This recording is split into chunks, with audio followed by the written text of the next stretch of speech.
Shimon Peres' contributions span the first 7 decades of Israel's history. His life and the country's life were inseparable. He is remembered as a leading statesman of Israel. Today we will focus on his role in the development of Israel's nuclear weapons program. Hello, and welcome to Decision Points. This season we will tell the story of important Israeli and Arab leaders and their contributions to Israel-Arab relations over the last 70 years. My name is David Makovsky, the Ziegler Distinguished Fellow and Director of the Project on Arab-Israel Relations at the Washington Institute, and I'm excited to go on this journey through history with you. Shimon Peres immigrated as a child from Poland to British-mandated Palestine in 1932. In the mid-1940s, he became the head of the youth group aligned with the labor movement, which gained the attention of the Zionist leader David Ben-Gurion. Peres quickly became a protege of Ben-Gurion. Peres spent the years leading up to Israeli independence, developing the Haganah, the pre-state Zionist military, and the early institutions of the state. In 1952, at only the age of 28, he was appointed Director General of Israel's new Ministry of Defense. Building up Israel's defensive capabilities was a task that took conviction, creativity, and chutzpah. Shimon Peres was the man for the job. 3 big developments contributed to Israel's decision to seek nuclear weapons. First, the War of Independence exacted a heavy toll. Israel lost the full 1% of its entire population. Second, Israel had no Western security alliance. The U.S. had an arms embargo on Israel during the 1948 war. The U.S. wanted the Arabs on its side in the Cold War.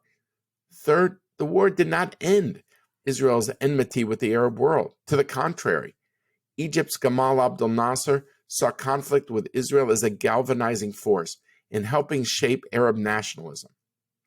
Israel was looking for a robust military option that would serve as a deterrent and signal that Israel was in the Middle East to stay. There was a domestic debate in the 1950s within Israel about what to do. However, Peres did not see the alternative for Israel. Ben-Gurion was also worried about the momentum of Arab nationalism. This deterrent would be Israel's insurance policy in the eyes of Ben-Gurion and Peres. There were major obstacles. Israel didn't have the ability to produce its own materials, including reactors and uranium. More importantly, allies in the West who had nuclear material and knowledge, including the U.S., Canada, and Britain, were forbidden to export it to foreign governments throughout the early and mid-1950s. Peres saw another option, France. Peres believed that a militarily strong Israel was in France's interest due to the Algerian rebellion of 1954. This might sound esoteric to you, but actually was very relevant. The Algerian revolt made France more of a pariah in the Arab world, and it was looking for allies. A deal with Egypt to stop arming the Algerian rebels fell through. Defense Minister of France, Bourges-Mounoury, saw Israel as an ally in the Algeria crisis, given the enmity between Nasser and Israel. The relationship between the defense minister and Peres became personally very close. As a side note, France's foreign minister, Christian Pineau, spent time in World War II in Buchenwald himself and wanted to help the Jews who he saw as the chief victim of the Nazis. It took Peres' personal relationships with French politicians, navigating the complexities of unstable French Fourth Republic politics. But after much patience, the French-Israeli partnership became a reality. In September 1956, the French Atomic Energy Commission and Israel reached an agreement to build a nuclear reactor. Cabinet-level French support was also required, which was achieved at the edges of a key summit in October. France had sought Israel's secret support for a military move against Egypt with the Suez Crisis, along with the British, when Egypt was blocking a key waterway, the Straits of Tehran. Now was the moment for Shimon Peres to seal the nuclear deal, as his leverage was optimal. The French officials agreed, including the supply of uranium to run the new nuclear facility. Perhaps the most dramatic move came at the end of September 1957. The scene is out of a Hollywood movie. the French defense minister went on to be the prime minister.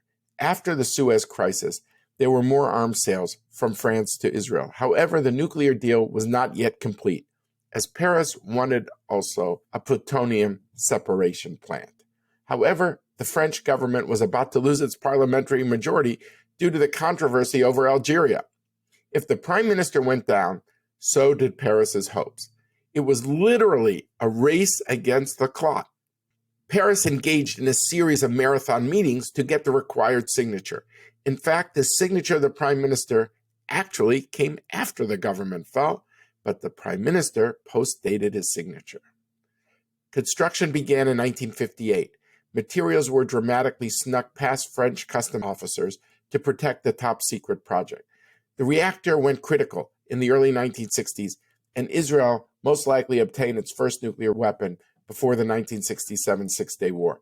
Israel is still yet to acknowledge its possession of nuclear weapons, leading many to say that Israel has, quote, a bomb in the basement, end quote. Israel has settled on a formulation that is often called nuclear ambiguity. Quote, Israel would not be the first country to introduce nuclear weapons, end quote, became the mantra. Israel's nuclear deterrent has kept it safe for the last half-century.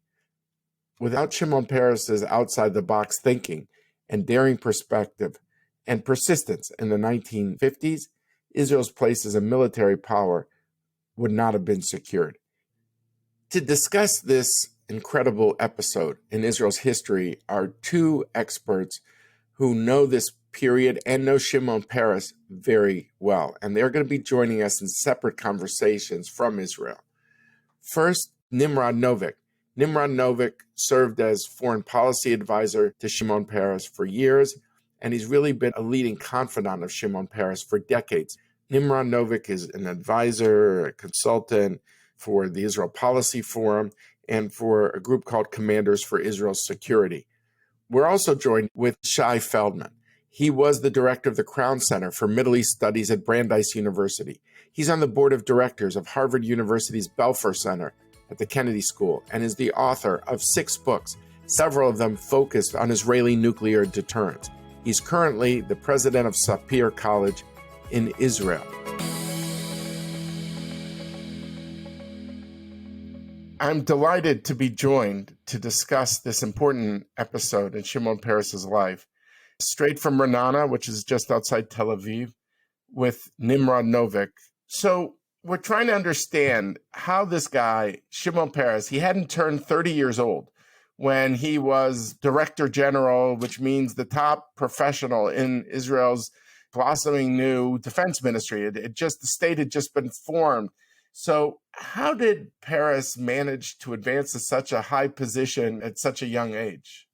You correctly pointed out that before the age of 30, he was already at the top of the Israeli defense establishment. But if you look back a little bit, he was 17 when he, for the first time, won elections. As a teenager who made Aliyah at a young age to Israel, he was driven by his being different, by his not being an Israel-born so-called Sabra. He admired the young generation of Israelis that he was surrounded with, and all his life he wanted to be like them and couldn't. He had a lot of traits that he brought with him from Poland, including a heavy accent that he never fully gotten rid of, but he wanted to be one of the gang, one of the guys. Well, you start looking back and say, what made him succeed at such a tender age? And what of those traits you can find later on in life, obviously more refined, more experienced, but nonetheless coming from the same source? By definition, I wasn't there when he was in his teens or 20s or 30s. I would say that a drive, an inexhaustible drive. He was working day and night.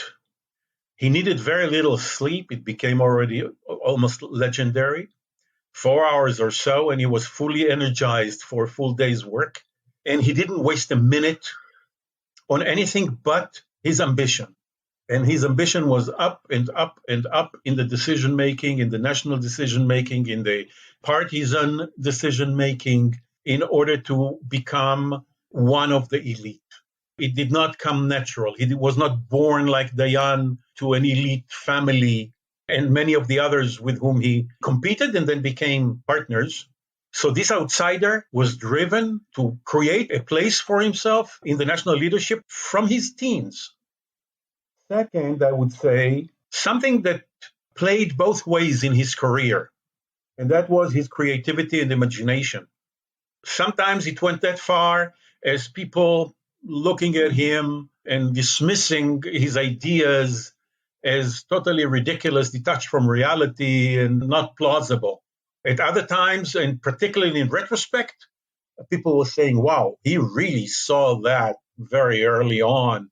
And when he came up with the fact that Israel should have an aircraft industry, a country that was broke, that didn't have a serious military, that had one provincial airport, and he wanted to build an aircraft industry. He wanted to build a nuclear industry. He wanted to build the missile industry. All of those looked to those around him as impossibilities, not doable. And I would say the third very important trait that played throughout his career was a unique ability to read people. With him, it was intuitive. It was, I believe, innate, even though he improved on it with decades of experience. But it was something unique that I have not seen anywhere else.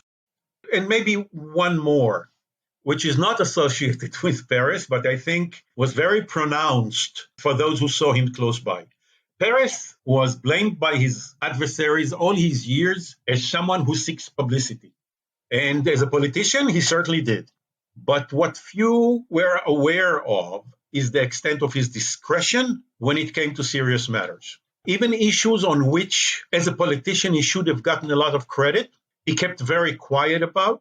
I'm just wondering, when he told you these anecdotes, you weren't there at the time, so you're hearing it from Peres. What struck you as he recalled that period that he navigated the intricacies of French politics? He was quite proud of that period. And he describes it as not a matter of choice, but default. It didn't start with nuclear. It started with purchasing arms for the young state. And Ben-Gurion entrusted him with purchasing arms. And here was the United States refusing to sell arms to Israel, Great Britain refusing to sell arms to Israel. And he asked himself, who in the world is producing their own major system weapons? And there was only France. So he said, let's try. Let's give it a shot. Let's see what's going on. And he started to study France. He established a small team to study the French calculations, if you will. And he came up with several layers. I'm putting it more schematically than he does. Okay? He talks on it totally. I'm trying to put it together. And he says, one, France was in a political chaos and governments were rising and falling with unusual regularity. And he felt that that's an opportunity rather than a difficulty. You can play between political players when nobody knows who's going to be the next prime minister, the next minister, this or that. Second, he had a small team at the Israeli Ministry of Defense helping him map the French terrain. And basically, he reached a conclusion that he can create a coalition between a diverse group and even group that has internal hostilities, from the extreme right to the socialist left, around his mission. He saw the military, which was quite rightist at the time, concerned about Algeria. Nasser's Egypt, President Nasser at the time, was playing a very important role in the anti-French underground in Algeria. And here is Israel offering to stand up to Nasser, which will limit his ability for mischief in Algeria. So here's the interest for the French military establishment. Then there was the Socialist Party that considers Peres and Ben-Gurion's party, Mapai, as a socialist sister, considered Ben-Gurion as a very important socialist leader, and felt affinity on that ground. Then there was those on the right and elsewhere who suffered from the Nazi experience and had sentiment to the Jewish state as a result of the Holocaust. If that wasn't enough, it's a sensitive issue, but in the club of Friends of Israel that he established, there were also key Jewish players. Some of them were heads of the French nuclear agency, National Nuclear Energy, but also in the arms industry. So he saw the potential to create this kind of an alliance around an issue that will soften the internal contradictions between these four different clubs. So listening to you, Nimrod, actually, I see a real, like almost a linear extrapolation between what you were saying earlier and now, meaning Peres had this innate ability to kind of get in the skin of the person that he was negotiating with and see things from his perspective, the person he was dealing with, and therefore was able to kind of chart a strategy based on understanding their interests, their instincts, and not just look at it purely from an Israeli angle. Absolutely. Again, intuitively, he understood that making a breakthrough at one layer of the French system was not enough. So he was working just as hard to create breakthroughs and win the hearts and minds of the political leadership and the military leadership as he was investing in the lower ranks of the system, those who will eventually have to carry out the policy. And finally, he realized that he can mobilize the support of the French industry, military industry, to lobby the government, because here is another client, a very potentially important client. So he worked the industry, the working levels, and the leadership simultaneously. So let me ask you, Nimrod, as Peres goes later in life and he's attacked in the Knesset by people to his right on Oslo, he would often push back. He would get very agitated. And he said, did you establish the reactor in Dimona? Did you establish Israel Aircraft, the Israel Defense Industries? And he would go through the whole list. He came across as a person who was very frustrated that a younger generation forgot that he was the key architect of the Israeli defense industry. But that was publicly. Privately, did it bother him, or was that only more a public persona? It comes back to one of the points that I mentioned at the outset, and that his sense that he was not a Sabra and that he did not serve in the IDF. That was a scar that he carried till his last day. It was a shortcoming he felt he never overcame. And emotionally, he never overcame it. Rationally, he knew, just like you and I do, that what he did for Israel's security, nobody in uniform has done more. In establishing the three industries I mentioned earlier, which is the aircraft industry, the missile industry, and of course, the nuclear industry. He was bypassing the system on critical moments. When there were crises, he always went outside to people who are loyal to him because he had this scar of the system opposing his initiatives, creating bureaucratic difficulties on the road for his initiative. That's on the negative side. On the positive side, how he succeeded in getting the most important things done, the biggest projects ever in the history of the country, against the will of the establishment. There was one name you didn't mention who opposed him, because he was actually his partner, and in some ways he was the quintessential insider, the ultimate Sabra, who was his partner in the 50s in dealing with France, and that was Moshe Dayan, who became chief of staff. And here was Shimon Peres, as you point him out, the quintessential outsider, more intellectual, a Europeanist in a certain way. What was the basis of their friendship alliance in the 50s? The relations were not symmetric, but, they were roughly of the same generation. They were both Ben-Gurion's protégés. He saw both of them as his best advisors on critical matters and as ones that he wants to see rise in the party and in the country.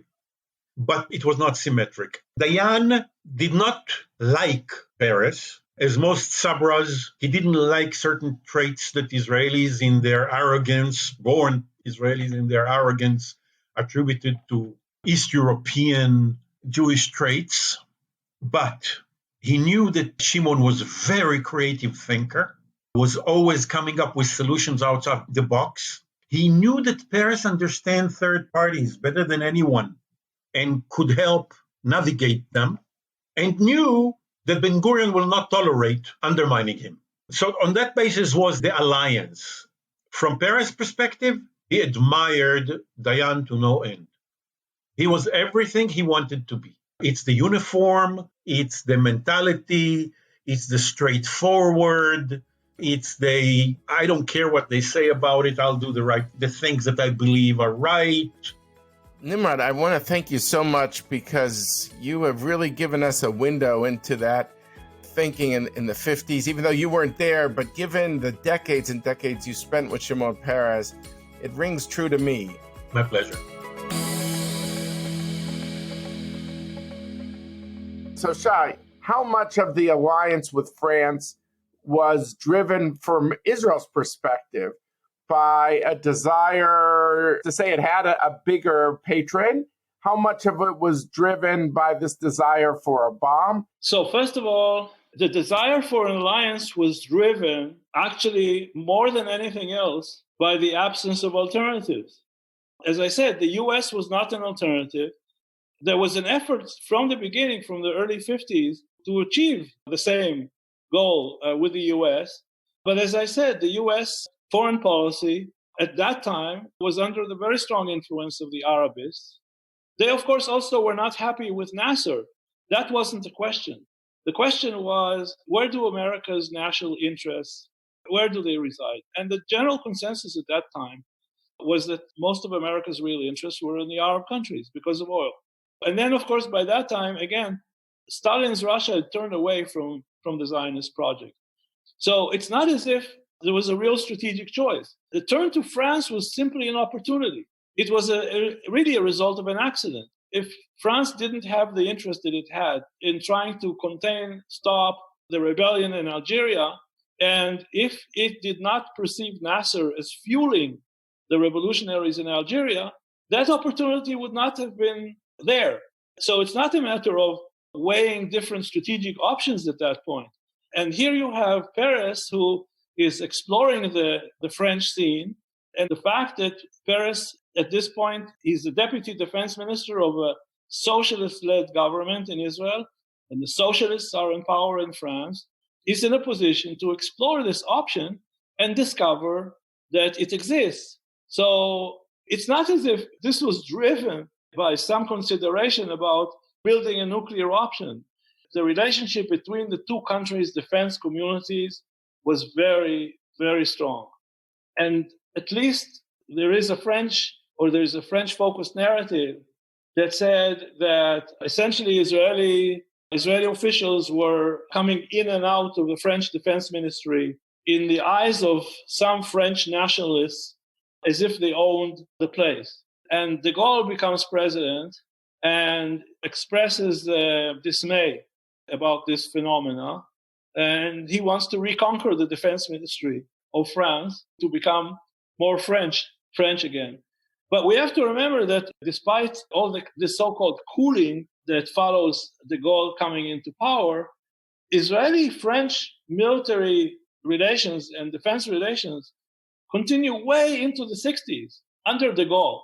Would it be fair to say that for Israel, this Dimona project was a turning point in its own self-image, that it was no longer the fragile state of 48, but was now basically a regional power? First of all, if you're talking about the 1950s, this issue was not a turning point. Because, first of all, until 1960, nobody knows anything about the nuclear project. The first revelation, which was by an American media outlet, was in 1960.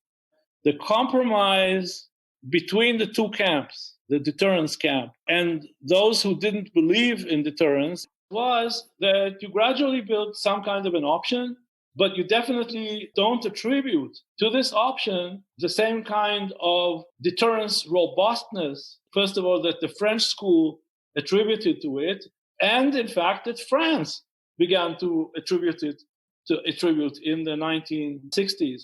So this is why the relative role of the nuclear issue in the 1960s is still very, very, very low. It doesn't play the role that it begins to play much, much, much later, in the second half of the 70s, in the 1980s, and so on and so forth.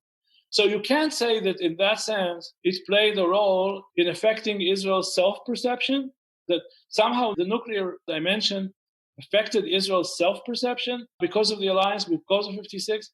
You cannot say this because the number of people that were even aware of this factor is very small.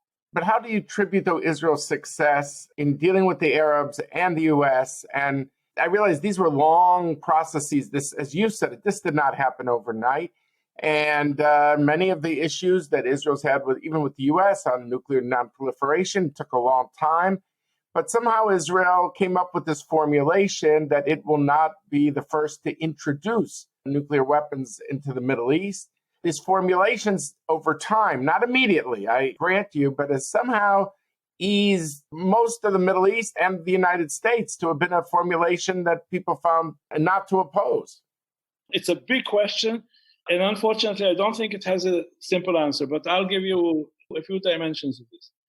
The common denominator between the different components of the answer is that, especially in the US and in Europe, Israel came to be seen as a quote-unquote special case in nuclear non-proliferation policies and issues. Now, of course, there were for a limited number of years, there were exceptions to this case. Clearly, President Kennedy, and in the early years of President Johnson after Kennedy's assassination, and as of that point, essentially, from early 1969 to this very day, Israel is seen as a special case in America's nuclear non-proliferation policy. Now the question is why? And that has a lot of components to it. One component, which I think is still in the 60s, and even in the 70s, still very strong, and that is the enduring effect of the Holocaust. That somehow in the West, there is a perception quite common to many, many people, cross parties, cross defense communities, cross militaries, and so on and so forth, that because of the Holocaust, Israel deserves some kind of an insurance policy, some kind of a life insurance policy to make sure that the Holocaust is never repeated. So that's number one. Number two, I think that the familiarity of people in the Western defense communities, which is the American defense community, the British defense community, the French defense community, with their Israeli counterparts, has led to the perception that there's enough similarity between their Israeli counterparts and themselves. And this goes beyond the issue of common values and so on and so forth. It's really not about that. It's really about the familiarity leading to kind of a broad, unwritten consensus that, quote unquote, they're just like us, or they're close enough to being like us. And namely, if we can trust ourselves, then we can trust them. And this is in sharp contrast to, let's say, perceptions that exist in the US, in Britain, and in France about, the possibility of Arab states, and now a non-Arab state like Iran, possessing such capabilities. Now, the other thing is that essentially there was a consensus and understanding. In some cases, it was quiet, but also clear that there are boundaries to the special case, which is the special case was not allowed to go public. The special case was not allowed to test. The special case was to be very careful not to contribute to anybody else's proliferation. I just have to ask you one Shimon Peres question. I was always struck whenever he was attacked, certainly the later Shimon Peres that became known for his peace activities, most famously the Oslo Accords, and won the Nobel Peace Prize with Yitzhak Rabin and Yasser Arafat, that whenever he was attacked from the right, his response often in public, even though Israel doesn't talk about its nuclear program, he would say, like, who are you? Did you build the reactor in Dimona? Were you the architect of Israel's defense industry in the 1950s? First of all, there's no question that he was proud.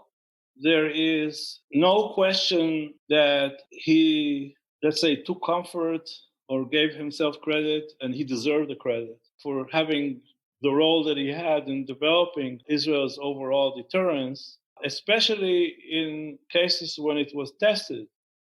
For example, the debate surfaces in 1991 during the Gulf crisis, when Saddam Hussein launches 41 missiles against Israel, but never puts chemical warheads on these missiles. And There was a debate about that people thought, well, maybe he just didn't have those chemical warheads, and that's the reason why he didn't escalate.